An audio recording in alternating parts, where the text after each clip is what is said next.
Ciao, ciao, siamo i ragazzi del Bookblog, siamo qui con Danny Goldberg, il manager di Nirvana, per parlare del suo ultimo libro, Serving the Servants, Remembering Kurt Cobain.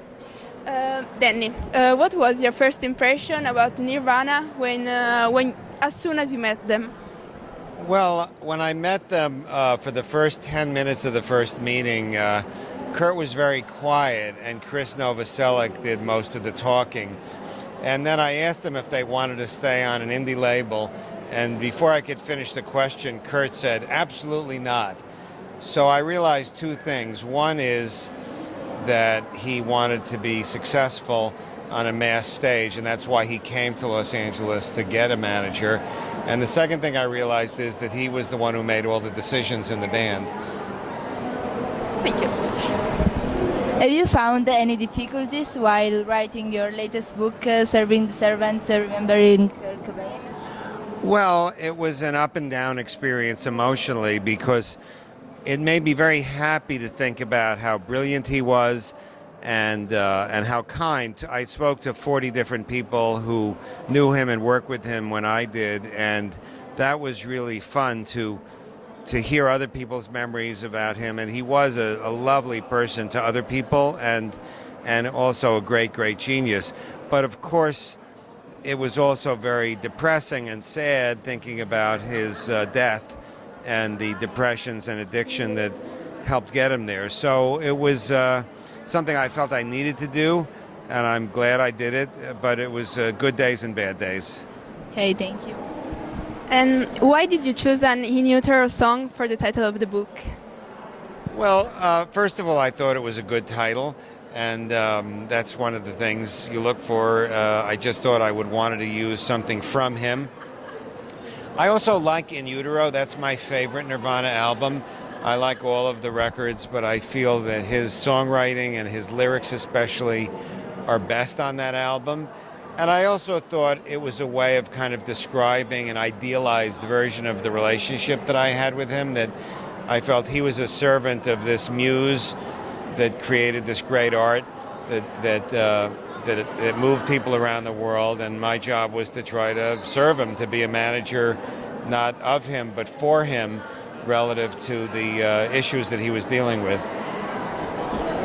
What's your favorite memory with Kurt Cobain, and what's the one that you like the least?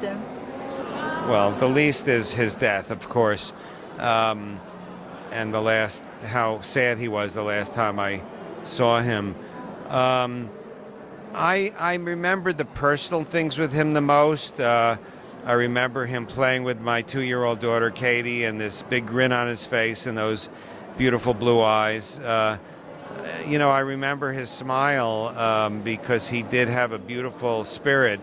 It could be obscured when he was depressed or stoned, but the rest of the time he was just one of the loveliest people to be around. So I think of those personal moments the most. How did you deal with Kurt's death, and did you blame it for his suicide? Well, I don't know how I dealt with it. I mean, I just did what I had to do every day since then.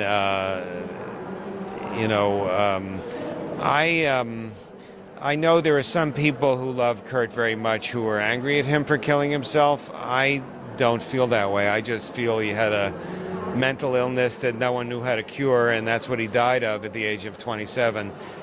So I don't blame anybody, including him, but I still miss him. And what would you tell him if you could see him again one last time?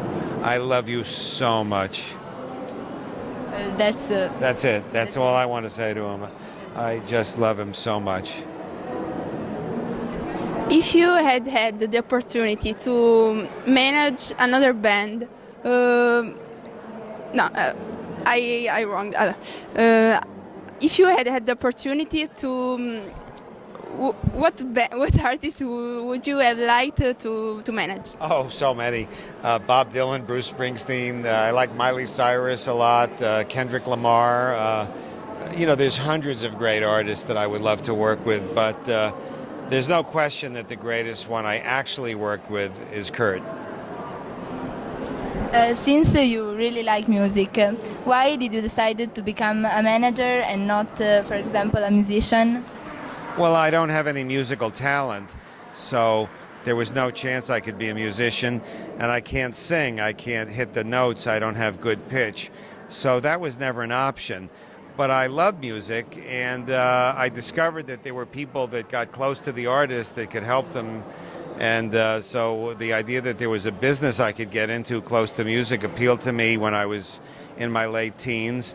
And once I was in the business, I really realized that the person closest to the artist is usually the manager, so I aspired to be a manager. It took me quite a while to get there, but once I realized that was the way to be close to artists, that's what I wanted to do.